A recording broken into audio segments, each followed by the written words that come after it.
to the April EDC meeting. If we go ahead and stand, Ms. Isha is going to lead us in a word of prayer. Lord, we thank you for allowing us to gather here. We pray that the decisions that are made will be as wise as you, Lord, that we see you.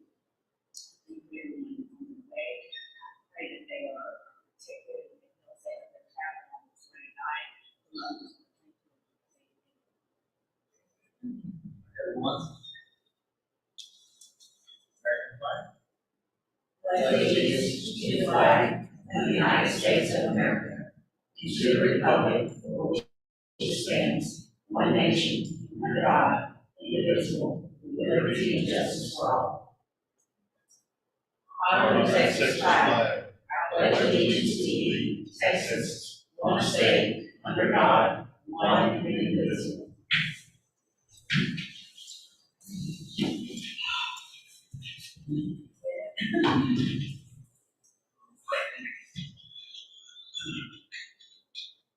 Welcome, everybody. And we have number 2 on the agenda, a presentation on Tough Kids Project by Ms. Isha Jones.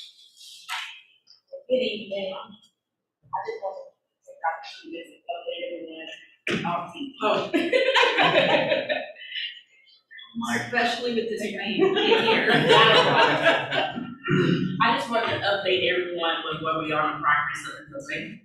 I think everyone here is familiar with what Tough Kids does, so I'll skip over that. So we are still on track to have this facility open for the summer. We got the application today, so actually I believe filling it out tonight for financing the remainder balance for the AC. So that will probably be installed on Wednesday and not tomorrow. So we're really excited about that. The electrician, we're still working out a lot of the details because he just gave me so many fascinating ideas that I had no idea existed. So I was like, really? So for instance, if a child was to stick a pencil in a outlet, they have new switches called, but anyway, unless at least 2 of the prongs are inserted at the same time, the door won't open. So I was like, well, that is really nifty. So kids won't be just sticking stuff in there because the door won't open. I think they're called trip resistance. So anyway, so I'm really excited about that, and floor plugs and just so many different things. He was like, well, you should do this. I was like, you do exactly what you're telling me, and we'll just follow your lead. So we're really excited about that. I am waiting for an update from Buckley, so they'll be donating the services for the plumbing. And then hopefully, once all of that is done within the next, hopefully 2 weeks, 2 to 3 weeks, then we'll be ready for installation and sheetrock. It is always. So this is just a reminder of where we were, literally just 6 months ago, versus where we are today. So that's really exciting. And also the storage building has been removed from the back of my house. I've been picking turkeys off my property. And so that is now on the back of the property as well. This is just some pictures of the inside, the cabinets, the bar being built. We have to install some the I-beams to support the 2nd floor. So they're just showing those things. Financial, which is I know what you all are interested in, what we are so far. We are about halfway there.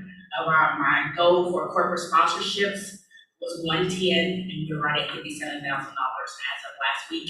I've had a little bit come in this week, so I haven't had an opportunity to update that. Fundraising, we're really short on that. I planned on doing a golf tournament, so many different things, but the course isn't open yet. So we'll get there with that. We're almost there for the individual sponsorships. I am just so excited about what our community is doing. I'm talking about people said, oh yeah, Isha, here's a check for $250. But so many people said, Isha, here's $25, here's $50. And it has literally been those contributions that have gotten us to that 12,000 up to 17,000 on the goal. And then in time, We're at $18,000 that has actually been put into the building. We're about $10,000. In addition to that, we'll be the next week or so with the plumbing, well, actually, $20,000, plumbing and the electrical. So as of last week, we're at $95,000 total of $115,000. So we have spent, as of last week, about $62,000 that's all. So these are just some pictures of the top sponsors. Of course, you all being the top sponsor, EDC, so that's there, followed by Martin Chevrolet, and then our local Rotary Club here in Austin. So if you all remember, I was so excited about the 1,000 books for kindergarten. So the one on the right was the image that I found online versus what we've actually built out. So they're pretty similar. And we are so excited that the school had a literacy expo, I think last weekend, the week before last. They did not have the turnout that they expected, but still had about 500 kids come through there. But the blessing to us was we walked away with about $8,000 in books that were donated to TUF kids. Nice. So we are so excited to be able to not only put books into the center, we also be able to package books up and give it to the children so that they can take home. So I contacted Save the Children, who are allowing us to modify that grant so we don't need to pay for books, to actually do additional shelving and seating and different things with those grant funds. So I'm really excited about that.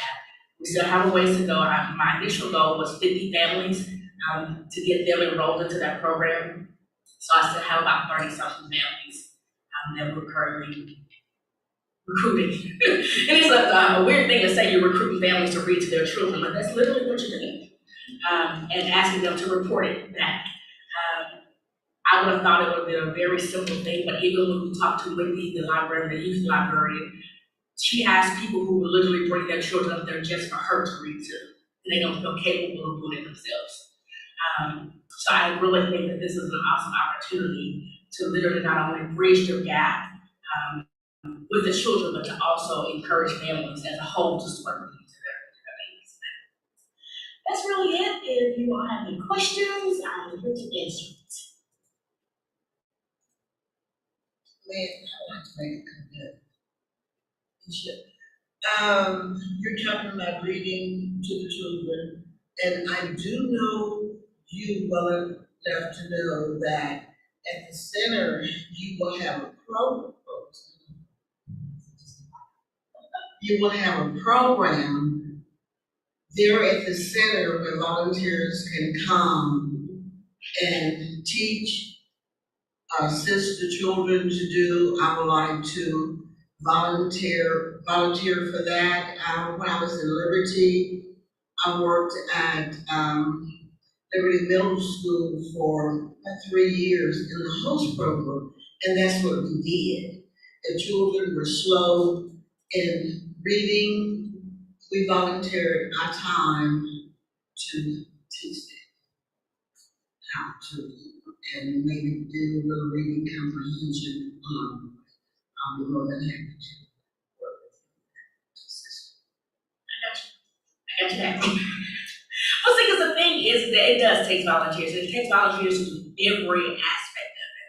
And so I have people say, well, Isha, I can't do this, I can't do that. There's something you can do.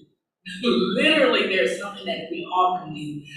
Whether that be, hey, Isha, I don't like working with kids, but I can sit here and key in all your receipts. If you can do that, you will be a tremendous help.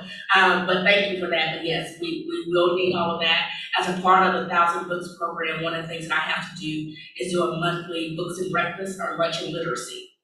So we'll invite all the kids out, read them a book, feed them a meal, and then let them play. And my hope is through partnership with AgriLife, we'll be able to bring some additional resources to the family who may need those resources. So have them there and available at that time.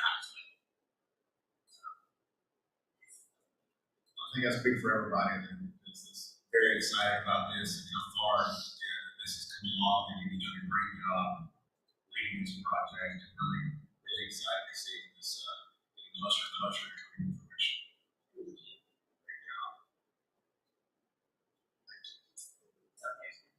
Thank you all. Thank you. All right, I don't believe we have anybody anybody sign up for public comments? All right, so reports, number 4, reports and comments from board members and staff. Ms. Davis, you want to start down there? Patrick got it last time.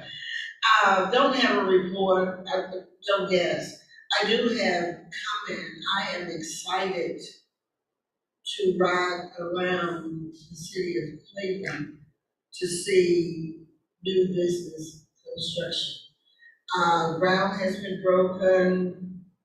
Some businesses are up and running, and when I was looking at the financial report, I noticed it last, but I didn't comment on it. The fact that our tax base is up for the first time in a few years. I was thinking, I am proud now to eventually become one of the cities that's moving on up financially, because we've been the poverty city. All the other cities around us, which cities, this, that, and the other, so I am glad to see that. And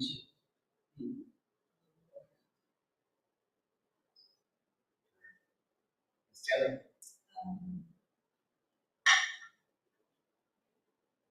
I wanted to mention that our school district is at 11,372. I was trying to get the attendance for last year at this time, but it would be down, so I didn't, sorry, I didn't do that. I'm guessing maybe 8,000, maybe, that's how much as well. Also, our graduation is May 27th at San Diego State University, May 27th at 9 p.m. And don't forget that early voting started today for city council and the school district. That's all I have. Thank you.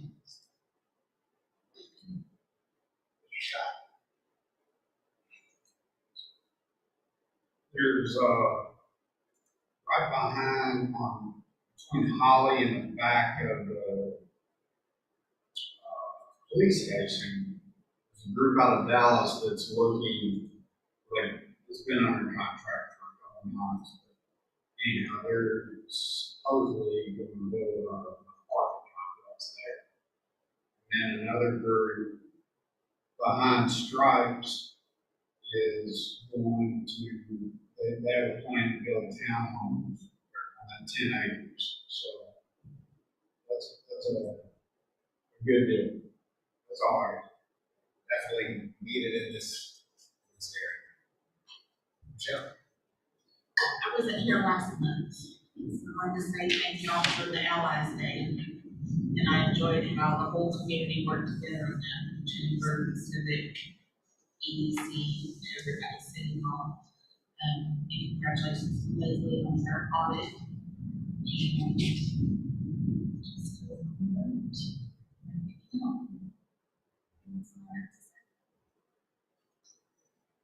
At this time, I don't have anything to mention. Everything's done quiet. Everything's looking good in Cleveland. Ms. Angela? I did want to mention that you have at your desk a packet that has 3 holes on it that goes in your binder. That'll be a copy of the presentation that Justin with Olson & Olson will be providing today. So you have a copy of that to put in your binder. And as everyone else has said, our voting has started. We are both in Liberty County and Montgomery County.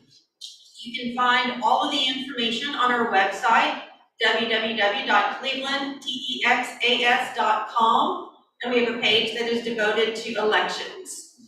It'll run this week, and then Monday and Tuesday of next week, and then May the 7th is Election Day, and then May the 7th is also our Clean Up Cleveland. So if you haven't already signed up for that, please reach out to our Civic Center and sign up for that, as we need additional volunteers. Well, I just want to say there's a lot of positive stuff. I know Robert's out. Robert's out today. I'm sure he is enjoying his train trip. But, that ought to be a lot of fun. But you just look around the city, and I like what you said, Mr. Lane, you know, I mean, you see these things are coming up, you know, we've got car wash broken ground, we got the QT's open, a lot of interest in other things that are coming in. And I think, you know, we keep our eye on that, keep everything going in the right direction. I do want to urge everybody, you know, I've said it before, I think that it's just so important to eventually get to where we want to go. We got to do it together. So I urge all y'all, you know, voting has started. I urge everybody that doesn't already go to attend them. You know, you have a chance to come on down to the city council meetings, the school board meetings. And I think having a show up there just helps unite the city. So just excited about what we're doing. Anybody else have anything? All right, submission of number 5, submission of monthly business prospect report / EDC project updates if applicable. This is normally where Robert does his monthly deal. We have in here his notes. I don't know if there's anything in here that y'all have any questions on or would like to talk about. If not, we'll move to Justin. What do you read? Either way is fine with me. Either way, just make sure you tilt your microphone up. There you So number 6, we have a training presentation by Justin Pruitt with Olson & Olson. He's come in to kind of, here is EDC. We have some new members, myself and one of them, Mr. Scott, just kind of take us through just kind of the best uses for EDC, some of the things we can and cannot get into, and excited for you. So David Olson is your typical attorney to tell I'm not him, and that may be good or bad, I don't know. I do see that his name is David Bulldog Olson, and I'm not going to bulldog this at all, so it's just going to be, but for real, me and David share the same perspective on EDCs and how to use them and what kind of projects you can do. Between the two of us, we've worked with a lot of EDCs, and so this presentation has been around for a few years, and me and David have presented different settings. So, like the person said, the purpose of this presentation and having me here is we're just to kind of discuss maybe a general framework, what it is, a type E economic development, what we can do, some projects and all that. So we're going to do this presentation. We should talk about what is economic development. That's not going to be intended to be like belittling or condescending. I think it's a good place to start to figure out what's in your title. What does that mean? Economic development. We're talking about board structure. We're talking about the process of how you get a project started. I didn't really go through those projects.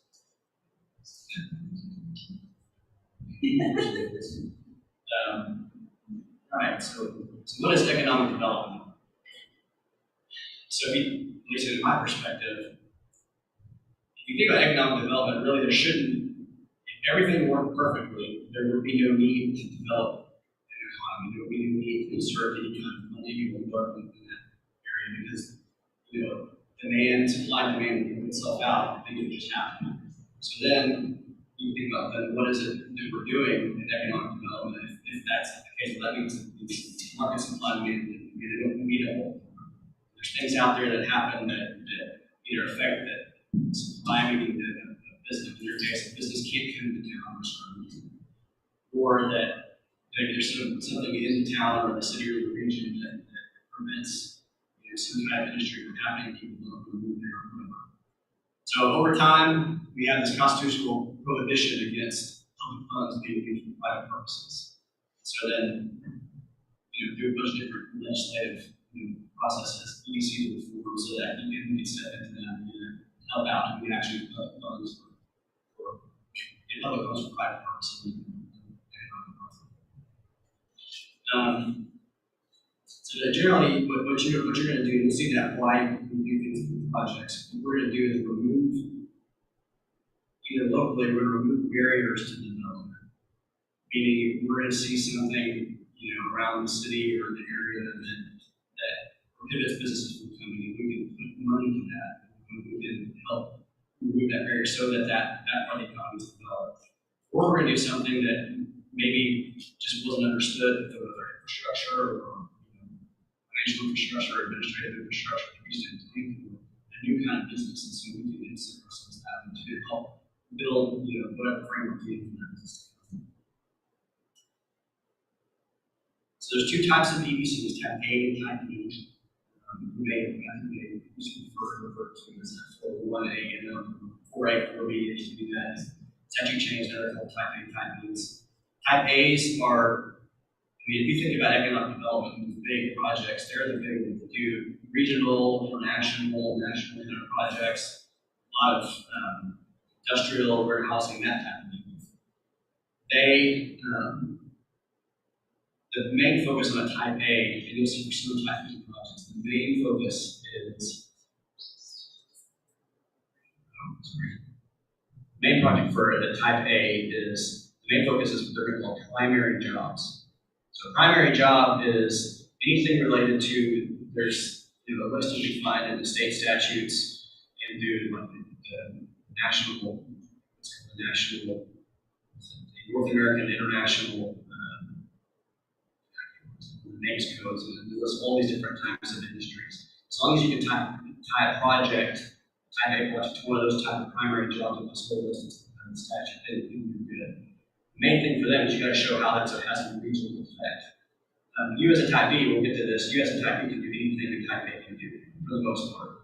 So the big deal there is if you wanted to do something that's related to like an industrial project or a warehouse, you got to tie it to the primary jobs. So if that comes up, and what we'll do is we'll go to the statute, go through the whole list, those names and codes, list of fine. If you can tie that project to one of those type of primary jobs, then you're doing things. That was the main purpose of type A's and corporations. Well, recently, it's still been a long time, but more recently, type B's were created because what local entities found is they couldn't, there's some local needs that just weren't addressed in type A. We couldn't, the fact that we needed to make more retail in town. That's not, we couldn't tie that to these regional and national kind of projects. So what do we do? So the legislature created these type B corporations. We can focus here on more quality of life type issues. So we talked about a mural, really that's where EDCs can fund those type of things, parks, retail, more local kind of focused projects. So that's type A and type Bs. The rest of this is going to be just on type Bs because it's rare here. So first thing is your board of directors, which you are, so this is what you do. So the board of directors is 7 people by statute. 7 people who serve at the appointment of the city council for 2-year terms. You may be removed at any time by the city council without cause. So they have the freedom to say, if they wanted to, they could clear the whole board and some cities do that. And I have not heard this from you at all, and David didn't mention this. From my understanding, we're all together. I have seen some cities where the EDC board, type EDC board, thinks of itself as completely unique and free and equal weight as the council. And that hasn't gone well for some of those cities, especially they start acting at odds against the council. Again, because the council can agree at any time, I've seen that happen. And not heard that here, but just know that the point is, I think, for why it's set up that way is because EDCs are supposed to work with the city council to achieve the goals of the city. And you have a freedom of the spending to do that the city council doesn't have. So it tended to work well with the council. All of you satisfy this, or you wouldn't be on the board, but for the type B corporation in the city of less than 20,000, you got to be a resident of the municipality, be in the county, or reside within 10 miles of the borders in the county, in the border county. I think all of you are residents, so that doesn't matter. But if it ever came up that you just found somebody that you couldn't find here, and maybe they didn't live inside the city, but they're your ETJ, and you thought they would be a good fit, the statute doesn't prohibit them from being on the board. So this isn't the case here either, but by statute, 3 directors of the corporation must be persons who are not employees, officers, or members of the city council.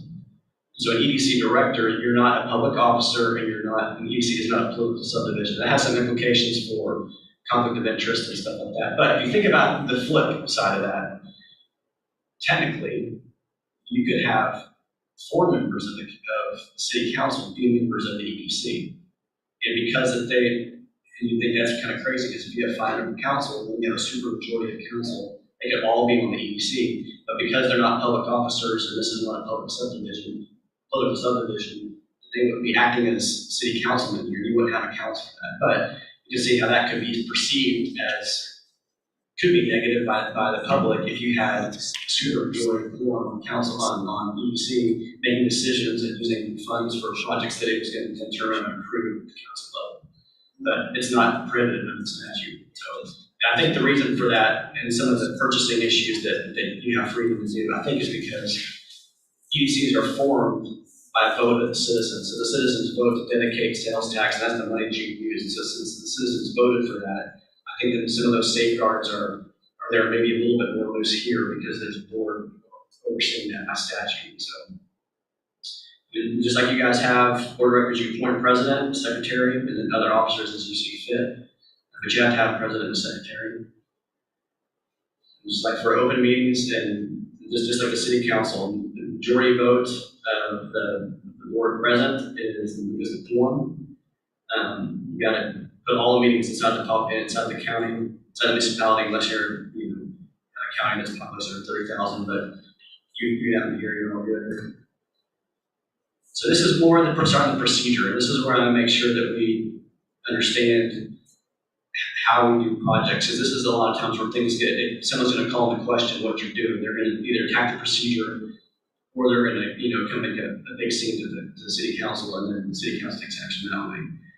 So again, in an open meeting setting, before you approve what's called a project, and that's all money that you spend is related to some kind of economic development purpose, is for a project. In order to get that approved, you got to hold a public hearing to approve a project. And so, so when we get into the type, when I said you can do all things that are type A, that second note there is that you don't have to do a public hearing if it's one of the authorized projects that's for type A type organizations, so one of those, primary jobs, it's a regional kind of thing. If you're doing something like that, then you don't have to have a public hearing. But if you're doing something that's for type B, which is one of these quality of life type projects, then every time it's a public hearing. And the reason I'm saying that is because it's easy to kind of forget that step. That something will sound good, you have somebody come to your meeting, and maybe you had a couple meetings with them, an executive session even, and then you line up the whole project and you approve it. Maybe while the city council may approve it, but if there was not a public hearing done by EDC, then the project's not valid. So you've got to always schedule those public hearings. So we talked about that. Voters are the ones that approve the type B corporations. And you guys vote beer, that didn't happen. So the public hearing, what David and I, we always say this, that there's what's crazy about the statute is that it says that you have to have this public hearing, you got to post notice for it, but it doesn't tell you what that means. So we just say that if you have a standard system of posting, that you just follow that. You probably could get away with minimal posting requirements for posting a public hearing and all that, but if your system is, you post it on the website, you post it in the paper, post it physically here, they just follow that system and keep it going. The cost of that is just associated with the EDC and keep it going. But the statute is quiet to how you're supposed to do posting. And so that's what we just say, keep whatever system you got, and that's very defendable. And so if anybody comes to you and says that you're not doing it correctly, then we can remove that system. Another reason is, we'll see this for projects, besides a public hearing, you're not allowed to spend money on a project however you define it, whatever you decide to enter into. You're not allowed to do that until 60 days after you post notice for the public hearing of the project. So in this case, I don't know what your standard is here, but say if you're following the minimal standards for open meetings requirements, which is 72 hours in advance before a meeting, you got to post notice of the meeting. So on that notice, you had a public notice, you're going to do a public hearing for a proposed project. We start that, so 3 days before the meeting, that's when you posted it, and start the clock. And then 60 days from that time point, assuming the project is approved, that's when you can start funding the project. So a lot of times we miss that step too, and that step there is there, by the way.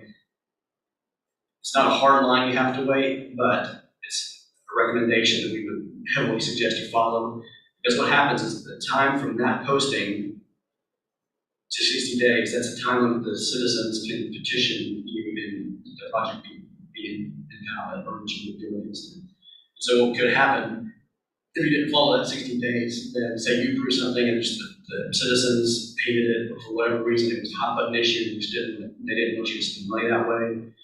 The council started hearing about it, and they took some action to invalidate the project. Within that 60 days, had you funded a project, then you'd have to get the money back and stop it. That's really problematic. So that's why our suggestion is that you just follow your standard posting requirements and use that time frame whenever you initially posted the meeting for the public hearing for the project. That's research 60-day clock. Don't expend funds until that time is out.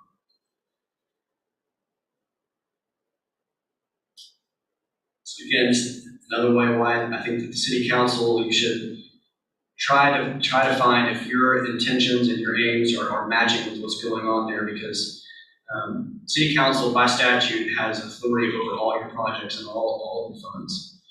There are different ways to interpret that. I mean, David and I are on the same page. I think that you are a unique entity and you do have freedom to go for projects. There may be something that you as a board do to work with the city council to let them know your aims and your plans. And that maybe influence some things that they see, how they can use you as an arm of the city. But because they can come in and they have control over your budget and they have control over you as representatives, then just got to keep that in the back of the mind, because they're entitled to access to all books and all records of the corporation. We'll get to this too, but there's two ways of looking, which I'm talking about the primary jobs in your budgeting, because that's where budgeting process is probably started, or going to start real soon. How do you approve projects then? So you got to have the public hearing be posted. How this kind of falls into different approaches to that, and it's a lot of your finance folks will have a lot of sayings too. So I've seen some EDCs. What they'll do is that every year they'll use their budget, and in their budget, like each line item is a proposed project for the year. And so then what the EDC will do to satisfy the public hearing requirements, they'll say we'll hold a public hearing for that budget with all of our projects listed. And that gets approved as soon as we can send to council. You're good, because council's seeing what you're doing, they see the money. You had a public hearing. That probably won't be approved after a public hearing for 60 days, so you're generally good. That would then throughout the year, as long as if you have a specific project listed, or if your line items are general enough that you can tell pretty good projects from them, that anytime a project comes up, you can start funding them out of those line items. That's one approach, and it's valid. The other valid way to do it is some EDCs will come in, and instead of having that, they'll do project by project public hearing, and they like to do it that way because it's a systematic way, and they can prove up when they posted things, and it proves up the project itself. And that way, generally, the budgets are structured to the more like general categories of land purchases, real estate purchases, or they'll have infrastructure improvements. And then there's lots of different projects, and you can fit them into those line items, or color different line items will affect one project. Anyway, just different approaches to it. Both are valid. The good way, the first one is it's faster. If you have a project coming, you can approve it faster. The second way, you can be maybe a little more conservative. Time-wise, it does take a little longer, but you can prove up and you go through the system every single time. There's going to be no question about which projects are approved, which are valid, what's needed. And there may be some ways that you can even do some budget amendments in the second one that will help you fund the project that you didn't anticipate. Just before we get to the projects, other things that affect you, of course, open meetings, all your meetings have to be posted and open to the public. You're subject to public information requests. And this is kind of interesting too, because I'm sure you get this, Robert, I'm sure he gets this all the time. You get a proposed business, and what they're going to want to do is say that, thinking because they know you're not the city, they're thinking they're dealing with an economic development board, that they can have confidential information. And so they'll, just like in the private side, they'll put something out there, non-disclosure agreement for you or something. There's really nothing that protects that. So what I generally do if we get those is we have like a little response. We say we'll commit to keep quiet as much as we can. Maybe we use like code words for the project, but at some point we all understand that these things are going to be subject to the Open Meetings Act, and it's going to be open, and everyone's going to know what's going on. So we're pretty limited on what we can protect. So the public information, that's one of the main things. Conflict of interest, like we talked about before, you're not public officials, and so some of the conflict of interest rules don't apply to you. But the same kind of thing is that you may not be a city councilman that is, having to deal with certain, conflict of interest rules as a council person, but as an EDC board member, there are conflict of interest, issues that affect you, so you gotta be subject to those. Purchasing rules, this is an interesting one. Statutes it's very vague on what rules you have to apply. The way that I read that and the way that David reads that is that you're not subject to purchasing requirements like the city is. And so that's one benefit the city council can use you for a project where it would be subject to purchasing requirements. You're not subject to those. So you have a lot of freedom. You don't have to go out unless you've adopted as a board, you've adopted those procedures for yourself. If you haven't done that, then the statute's not going to speak to it. And it's just going to say, it says you may use a reverse auctioneering method of purchasing, but that's all it says. It doesn't say you have to. And so really that means you could get, if you got a solid proposal by a guy who's doing some infrastructure and that's a project you wanted to do, nothing requires you to have him be compared to other bids. You can just take it as a project. So it's a positive thing. Performance agreements, in almost every case, if you're going to spend money, it's going to be subject to a performance agreement. So when you enter into a project, especially with a business entity, you got to set up what it is they're providing the city through this project you're creating. Like how many jobs they bring, what kind of investment are they bringing, and then rules about what happens if they don't meet those standards. So that's almost every case the performance agreement is going to do that. And then the fun one is that every 2 years, we all have to go, I have to do it too, we have to go to sales tax training. And I think this is a built-in racket into the statute because there's only one entity that really does this, and it's required to do it from them. So, luckily for us, I think they come here every 2 years in the Houston area, so we can go down and see it. But we got to get sales tax training. It takes a year. It takes one day, full day, but it's kind of brutal, but it really is. But if you don't do that, then technically you're not qualified to be out here. But I don't know who the comptroller's office is going to put hands on if we don't. That's supposed to last you. All right, so all that for projects. These are going to be type B projects that you can do. And again, keep in mind that adoption process that we have public hearing that's posted, and then you get 60 days from that posting to fund the project. So the number one condition of an expenditure is that it must always be with the project. I think I've said that a lot, but it's got to be a project. You can't just fund an interesting thing. It's got to be a project. This note here is that, again, most require primary jobs, or some that don't. A lot of the type B projects don't, but if you're going to bring the type A projects, then it's got to have a primary job component. Again, the state statutes there, 501 through 505, a lot of projects are listed there in those statutes. I don't have all of them in this presentation, so if you fall asleep, but that's what you're going to do. So, in addition to all of the type A's, again, there's those major industrial type warehouse, regional big projects. So we're starting to get into what a type B can do. So you can do projects that are for job training and recycling facilities, and that's anything with those that has anything to do with land, the buildings, equipment, facilities, any kind of expenditures or improvements. Again, under the 501s, that's under all the type A's, and to job training recycling facilities. You can do any of that stuff. So you'll see this, that's going to be that little phrase, land, buildings, equipment, facilities, expenditures, that's repeated over and over in the list of what you can do as projects. And I think they do that because it's what I think they're trying to do in the statute is say you can do almost anything as long as you tie it to whatever the root is. This is the job training, recycling facilities. If you get like a big, there was some program that came into town that was talking about, we need a facility, and we have, I don't even know what it could be, like say some private company that a wing of their new business, they're going to do job training programs, and maybe if that is what they were doing, or maybe truck driving, let's say that, then you could fund related to that project land. You could help that company purchase land. You could help purchase equipment for it. Another city, another EDC did this, they purchased equipment for a it was a joint venture between a junior college district and a restaurant manufacturing group, and they had commercial kitchen training. And so the EDC came in and helped that project by buying the equipment and some of the commercial grade equipment, and they were able to use it out on the site and then at local schools and travel around, so the equipment was purchased under this type of deal. Again, it was a project, they posted it at a public hearing. We're able to do certain infrastructure improvements. So this is really helpful for developers on residential or industrial. So all the things there you can do, as long as you find as the board that you think the infrastructure is necessary to promote or develop new or expanded business enterprises, then you can do streets and roads and rails and telecommunications.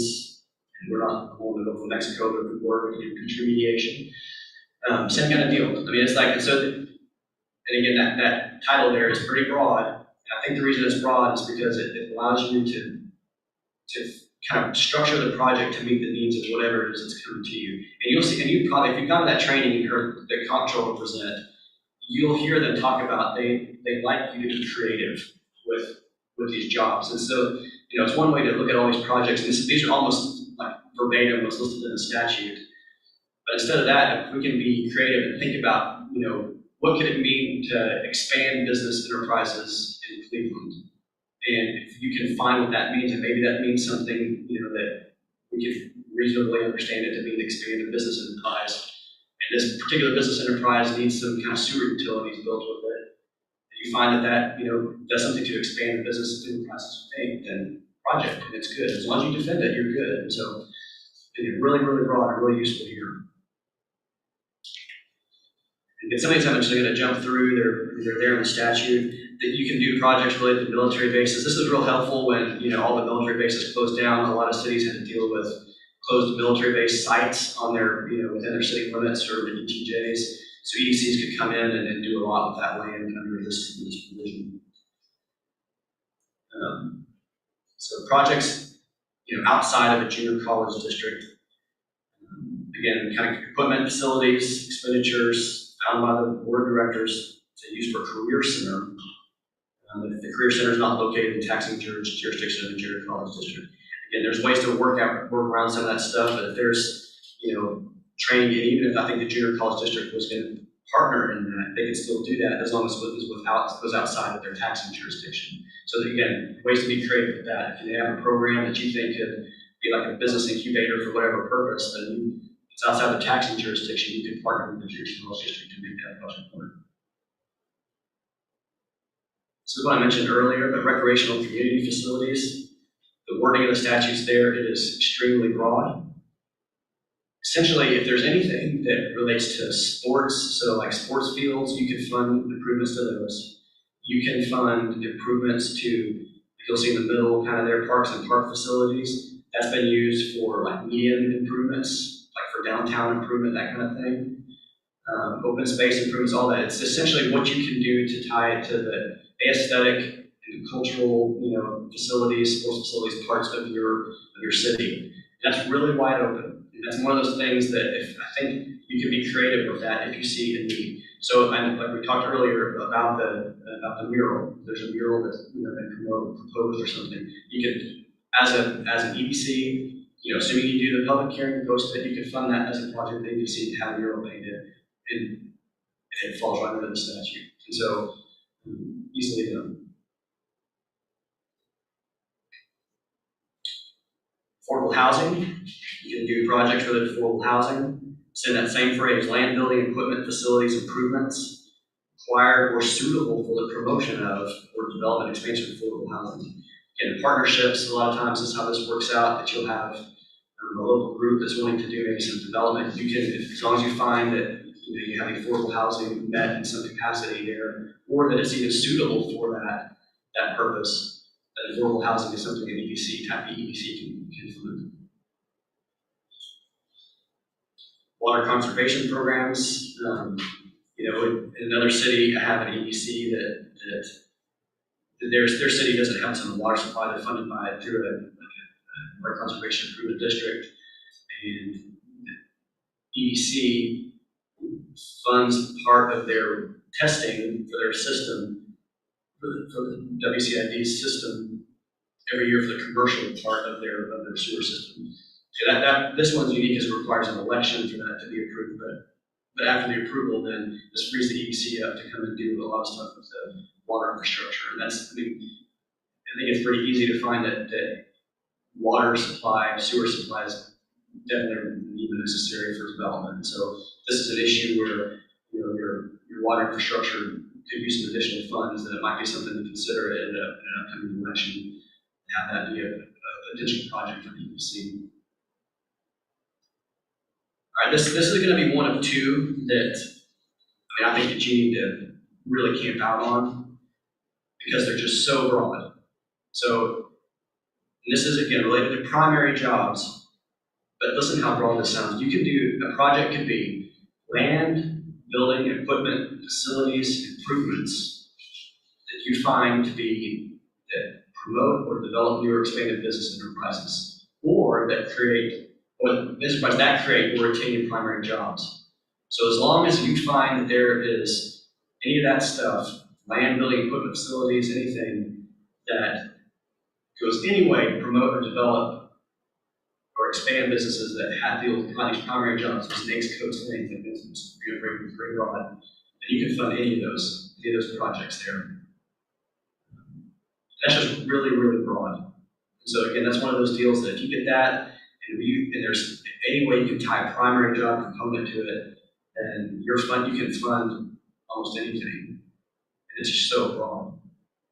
And this is where the David called it wild card. That's because it's really your jump forward. If you're trying to figure out how to get a project approved, how to do it, then as long as you can tie primary jobs, this is what you need to camp out on. So that's why a lot of times if David answering or me, the general answer is, can you do a project? My response is probably, because if we got to do some research and make sure we get it, but probably, because of type Bs, you're so wide open what you can do. Airport facilities, again, stuff you can fund there. I haven't spent much time on that one. This is the other one, and this is, I think it's yeah. City. Yeah. Okay. And that has been some questions. Okay, so yeah, you can do, so this is the statutory language, again, the same stuff, land, buildings, equipment, facilities, improvements that you find to be required or suitable for development or expansion of the airport and facilities. It's including, so it's not a limitation on it, it's including hangars, maintenance of hangars, harbor facilities, related infrastructure.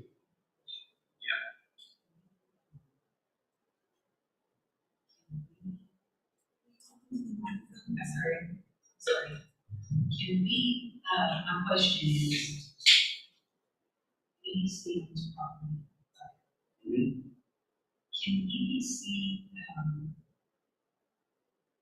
build on that property and lease and generate income for that? So, yes, and I think you can do it if you tie it to this particular project. It had to be to support the airport. But just the fact that you own the land is office. yeah, that Or primarily to generate. and so again, my answer is more than likely you can do a lot of that, depending on how you structure it. Again, I would look at two things. I would look at how you acquired the land in the first place. If it was just land that you acquired, or if it was acquired in conjunction with the project, then we'd have to look at what the project limitations were at the time you got the land. If it was just land that you acquired, then in this magic word project, we got to assign a project to that land and how you're going to use it. And if you wanted to use that land in association with your airport, then this part of the statute allows you to do that. As long as you found that some way that can, because the first thing is there's land that found by the board to support all those purposes. So you can do something like that. I don't think it has to be, just because it's by the airport doesn't mean that this statute is what you have to do. So you're saying it doesn't have to be airport. Yeah, so not knowing much about this particular parcel, but you can do, and I'll show you the next slide, the next project is so wide open. I mean, I think that you can do whatever you wanted to in that property, as long as you found what you needed. And I ask that because I know the school districts cannot, it's illegal to generate revenue. in the school districts. So I'm not sure the city, cannot develop the same as well. You have all the freedom. So again, I mean, that list of stuff there is, you may find it, but again, all it requires of you is to find that it's related to that. All those things are there. Again, this is where that development agreement, you have to enter a development agreement with the entity. And then even there, it says that you're authorized to sublease the entity's interest, so you can do some real estate issues with them as part of the project. But there's a lot. So if that's an issue, that there's something there that you think the EDC can be involved in, you have direct authority here to find ways to, beef up the area. Yeah. So here's this next one, and this is where you fall into this, and you're going to hear how wide open this is too. So type B corporation, which you are authorized and creating community population of less than 20,000. This is not tied to primary jobs. The project also includes land, buildings, equipment, facilities, expenditures, infrastructure, or improvements found by the corporation board of directors to promote new or expanded business development. So to me, that means you can do anything. I mean, as long as you find that in some way, whatever you're doing expands, like is used to promote new business or expands business development, you can do almost anything. So for a type B corporation your size, this is the one that is, allows you to do almost anything. Different than what's a check on that, because it's so broad, I think then why there's like a built-in check on you for this type of project, which is why in partnership with the council is good. Because if that expenditure is more than $10,000, which a lot of times it will be if you create and thinking about what it's going to be, then it requires the city council separately to adopt a resolution authorizing the project. They got to do that 2 times at two different meetings. So, but assuming that you have the backing of the council for the project, and you're spending how much ever money it's going to be, like say it's a $500,000 for maybe even, I don't know, the new industries coming to town, and you're going to help them acquire property or something. If you find that that's going to be new business development, then that $500,000, as long as you find that it's there, it's approved, as long as the council approves that resolution twice, and then the project's done. So, and this is where this kind of thing, this type of project is why when you're doing your general budget approval every year, the more conservative way to do that, where you don't list out every single project, this is where something like that it may be better to take that approach, even though the other projects in the year may be slower, they're slower. Because something like this would come up, it's such new, and you wouldn't have anticipated that kind of expenditure in your budget, helping you be very specific like that. That here, even though you may be slow, you don't have the funds right there to do it, but you're creating the project, and technically, as soon as you post the meeting for the public hearing notification, at 60 days you can fund whatever it is you're going to fund. So anyway, so that's just like the junk drawer one, and I think that so that's why the answer a lot of times is, can you do something as EDC? It's more than likely going to be, yeah. You got to make findings that, I assume that we wouldn't be lying about our findings, but as soon as we get the finding that does new or expanded business development, then you're good. So again, these are some of these that require voter approval, but then again, you can do it if it's something that you're anticipating.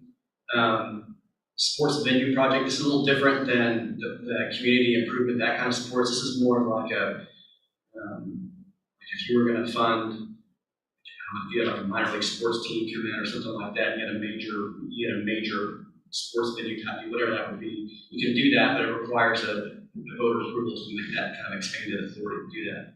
But again, if it's something you see coming down the line, and it's something you want to participate in, then that's an option for you. This is also a good one too. A type B corporation to do cleanup of contaminated property. You get a voter approval to do that, but if it's something like if you had a huge area of land that was just, I think this brownfield kind of stuff was contaminated, like an oil site or something like that, you knew that it was crucial to the development of your development plans, and something you can put to the voters, allow them to get you the authority to do it, and you can have that as a project. Mass transit facilities, same kind of things that you can spend revenue and this is really relates to the airport stuff, the same kind of thing, is that you can fund commuter rail, light rail, motor buses, that type of stuff, transportation. That's been, some larger cities use those. They have, especially like a downtown type area, they want to fund, kind of, maybe not buses, but like, if you've seen those, they look like trolleys, but they're really buses, that kind of thing. So EDCs have participated in that. Yeah. My question is, a city swimming pool that in conjunction with the school districts, I know some cities will work with the school districts to build facilities together and they use them in the schools. Is that something that is possible for the EDC? I think on that, I'm not too far with that community improvement, this one, I think that would fall into this one. So it's, let's see, athletic, and it's written kind of confusing, but essentially it's like you say that board of directors finds that, this would be an expenditure or equipment facilities improvements, so like you could participate in the actual construction of the pool. It's a shared expenditure. Right. So you'd be investing in like land building equipment, whatever it would be. You as a board find that suitable for school and athletic purposes, public park purposes, entertainment. I mean, all that. It's and again, it's being creative with it too. It's not creative to take the meaning out, but I mean, if everybody on the board would look at that and say, of course, this is an athletic purpose. Then I mean, then you found that. It's really just something to think about maybe in the future because it would be something for our youth and community at the same time as in the school. Same thing with golf course and many other things. It's just something to really think about. Anyway, thank you. So a lot of times you get questions about this too, about there was repeated phrase in all those projects that were listed. You see land, equipment, really all that stuff. So all of those are associated with the project. And so you can, sometimes I've heard like you'll approve a project and maybe you didn't think about the land component of it. But when you approve a project, it's all of those things are included in. So the land, the facilities, the equipment, the infrastructure, all those are generally associated with that. All your administrative costs, planning costs, all those are associated and kept up with each project that you approve. And so, again, really permissible. And sometimes there's limitations on some of that, but for the most part, it's you're approved as a project when you do that. Again, I mean, if you want to fall asleep real easy, you can open up 501, Texas Local Government Code, and start reading. There's like 50 pages of projects listed, but it's wide open. So, I mean, that's the general framework. And so, I mean, any other questions about what you can and can't do, or maybe something you're thinking about? We can talk about it right now, or to fire hose too much, and so we need to. I think that was good information, and Kelly, you asked a great question. Question I think But yes, anybody have any questions for Mr. Justin? I just wanted to point out one thing. He had mentioned the mural. We had spoken with him about that. We can't go into too much in depth because it's not on the agenda, but speaking of that, one of the things that we'll probably it would be a better option would be if the gentleman who wants to have the mural on his building, it would be better if EDC funded the project as opposed to being responsible for the project. Because it's not an EDC building, it's not a city building. And so as Justin was saying, that is a permissible cost and it should already be in our project list because it is a downtown improvement. We got very creative with our public hearing topics last year. And so that should be something that we can discuss at a future meeting, but that seems to be the better way that EDC could go about funding that project be cleaner and simpler and be, fall under the statutes. And so just to think about even the two ways you could do it, maybe we'll show other projects. First one could be a community improvement section. You can that's a project that was presented to you. You could theoretically do it under that as a improvement of a public site or something. Or that last one that we were looking at, the kind of junk drawer for type Bs, it's an expenditure that you found. If you found that it would promote, expand new business, improve your downtown area, easy to find. And it's an expenditure you can do, depending on the cost. If it costs more than $10,000, if that's what you plan it to be, then it would require the council to actually read into the resolution to approve it. But if it was less than $10,000, no resolution to don't carry any fund that doesn't need to be there. So yeah, that's how you use all that stuff together. Is thinking about it, what's been done. Can we fit it in? Is it cleanly fit into one, or is there a procedural way we can make this work that would benefit the project and any time? Does anybody have any questions on any issues, any development issues or anything like that? We've got Justin here, so. Really appreciate it, Justin. I mean, this is a good base for all of us. And good questions got asked. Thank you very much. Anybody have any other questions? All right. We're moving on to the consent agenda, number 7 through 9. Do I have a motion to approve consent agenda items 7 through 9? I'll make a motion that we approve consent agenda items 7 through 9. We have a first from Darlene and a second from Patrick. All in favor to approve consent agenda items 7 through 9? Unanimous. All right, number 10, discussion and action. Discussion and presentation by Brian Garcia Entergy on a support letter for their Orange County Power Plant project and possible action by EDC. How you doing, Brian? Oh, sorry. You're good. You're good.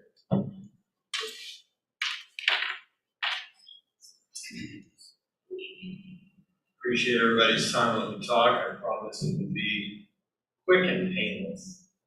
Not that that was painful at all. Yeah. Anytime the law is in there, it is definitely painful. So I'm sorry about that. That may or may not be true. That's why I have the caffeine.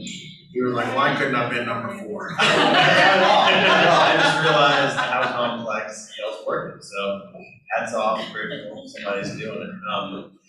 My name is Brian Garcia. I am the customer service manager for Entergy here in this great city. I've had the blessing and opportunity to work with a few folks, and my phone is causing trouble. Sorry about that. But I wanted to come to talk to y'all today briefly about something that Entergy has been working on, and that is called the Orange County Advanced Power Station. And I've got there's literally, other than this, 2 slides. It's very short. I just wanted to tell you all about what it is that we're doing, but I want you to keep in mind 2 things as we go through this. And that's growth and fuel diversity. So when we talk about this part of the company, and I feel like I say this at least once a week to some group of people, but this part of Entergy, this part of our territory is growing faster than anywhere else in all of Texas, all of Louisiana, all of Arkansas, all of Mississippi. That is proven by numbers, by new meters going in. And so there's a lot of investment in Southeast Texas, which is something I'm very proud of. And that's what Orange County Power Station is about. I want to talk to y'all about what it is and why it is that we're doing it. So this is very small, I apologize, but what you're looking at, the pie graph there that is our fuel diversity mix. You can see about close to 70% of our fuel comes from gas. For the majority of the time I've been with Entergy, that was a sure bet. Gas was low, it was easy, it was the cheapest thing going. We've seen recently that started to shift, and that has really brought to the forefront the need for greater diversity as far as our fuel goes. Now, a few of the things just to mention, we recently, I say recently, it's been more than a year now, christened the Montgomery County Power Station, which was it was 993 megawatts. and that was just over in Willis, pretty close by. And we got that commissioned just in time for the freeze, and it really kind of saved our picnic. It was a great asset to have in the ground. It really helped us get lights back on a lot quicker than they would have otherwise. You kind of saw what happened in ERCOT, right?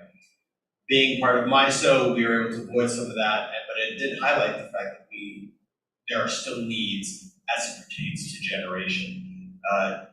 Before Montgomery County Power Station had been commissioned, it was the first power plant since before I was born, literally, to be commissioned. Yes. I just said truth because I'm aware. Well, good, excellent. And so we continue to see the need to put steel in the ground to continue to beef up Texas's generation.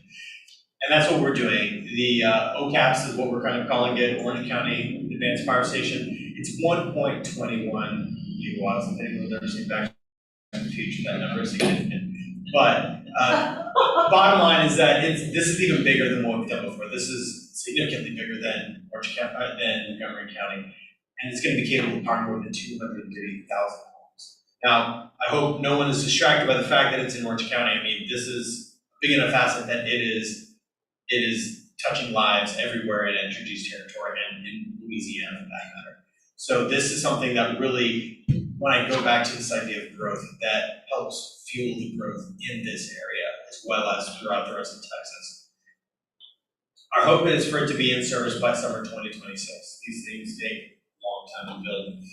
But again, what happened with Montgomery County MCPS, just a little bit of trivia, that actually wasn't scheduled to be commissioned until June of 2021.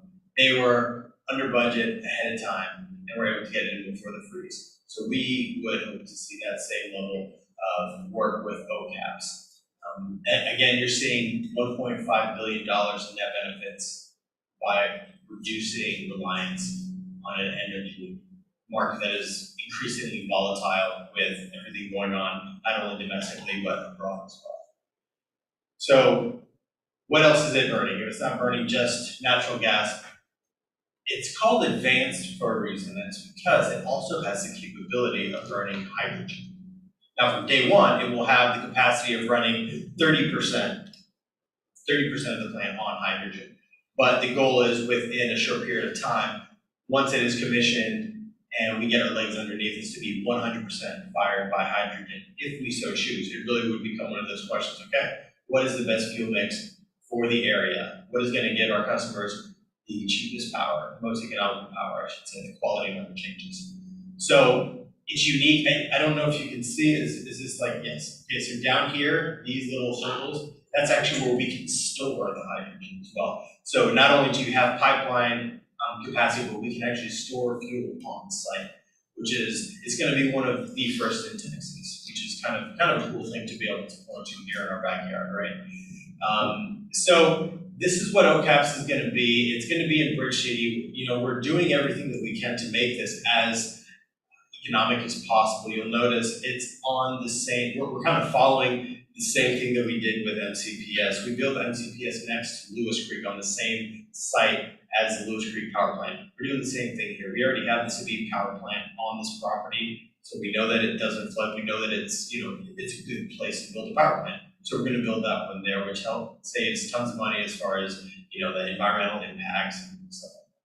So this is what it is. This is where it's going to be located. Again, I go back to this concept of growth. Entergy is looking ahead. You know, and this goes from the smallest details to where we're building, putting lights. You know, like we talked about last week with the city council, putting lights and making sure that Cleveland's able to light up and be who they want to be, to the biggest investments we can possibly make, to making sure that Southeast Texas is fueled and ready to continue to grow. Now, what my ask is, why I'm here, is this process is still in the regulatory process of the Public Utility Commission of Texas. It's totally common. Every investment we make needs to be approved. And what we're asking is for support from organizations outside of Entergy. And the way it works is we file all the paperwork. We do all the land surveying, the environmental stuff, and we submit all the receipts and basically book saying, this is why we need this is all our analysis of why we need it. And what we hope support coming from the outside does is shows the PUCT that, look, this is something that not only Entergy wants to do, but their customers also see value in. And so I'm coming to the EDC to ask for that support. And that is in the form of a letter. The way that they do it used to be you have to put on a letterhead and everybody sign it and send it off. It's a lot easier now. Essentially, you click a link, put in your docket number, and a little box puts up, and you type in your letter of support. So it's a pretty easy process, but we know that when it comes from organizations like the EDC that are respected and add so much value to the community, it carries a lot of weight. PUCT sees value in that. And we're asking, you know, our chambers, the cities, other EDCs, for that level of support. So that is ultimately the ask today. What is your time frame? Yesterday? Really, really close. She just puts her yes or like yes, that would be great. No, I mean, it's, again, that's why I'm emphasizing the ease of the process. It should be able to be done pretty quickly if the EDC agrees. I mean, as soon as possible, as y'all are comfortable discussing. This is by no means a high pressure situation, but if there are any questions, so please. And what would this do for us? So the first thing we talked about was kind of some of that fuel diversity. Just real summarized, yes. Yeah, we're talking increased fuel diversity and a newer, cleaner, more efficient asset for all Entergy customers throughout Texas. Okay, 'cause our only choice for electricity is in Entergy. Correct. Because we don't have, you know, like some towns have given the option of going different companies. It's regulated, absolutely. Yes. What is the difference between that red wave logo and this other logo? So I was not aware that I had the option of showing you guys a presentation, so I was frantically texting my team, like somebody sent me a deck that I can put up here. This just has our older logo. We recently rebranded, within the last couple months, so that's just the older logo. Okay. Sorry. I got it on my app, it took me a couple times, right, oh, there it is. So it's new, this is the Correct. Ask me one question. Reference, Lewis Creek, yes, I read the information about the Orange County project. So Lewis Creek to date will sustain. It's okay, I apologize. Lewis Creek now will sustain us. I'm aware also the need from your end for the southeast plant because of that area, Louisiana, Lomond area, Orange County, and I do know that we are better off than they are, energy-wise. That may be true. No, I mean, Texas is in a good spot as far as transmission, as far as like what our investments are. Yes, I mean they dealt with so much devastation with recent storms. It's, you know, they had to rebuild from that. That's expensive. It's a lot that has to be poured into that infrastructure. We have been spared some of that. I mean, something quick, everyone knock on wood. But just to be clear, Lewis Creek and Montgomery County Power Station are over here. And they're kind of on the same spot. This is going to be Sabine and Orange County as power station, or in that kind of closer to the border. Just to be perfectly clear what we're talking about. Okay, Montgomery County and Lewis Creek, I know exactly where it is. Okay.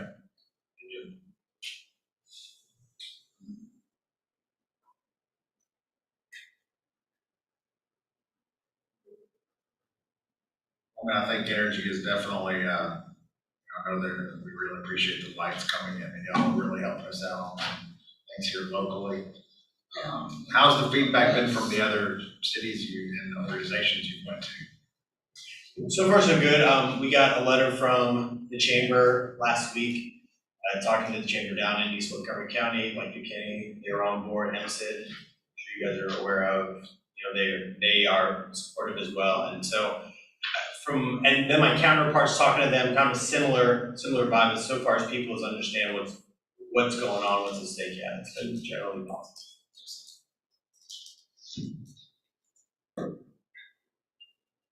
Motions.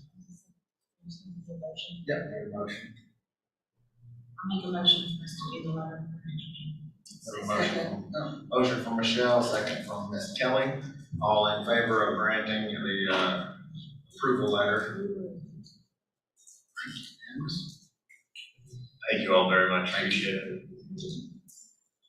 All right, we have no executive session for number 11, so we're number 12.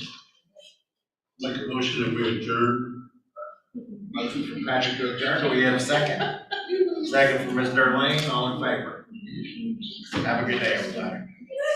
Yes, and 10 minutes to leave. I was asking Robert,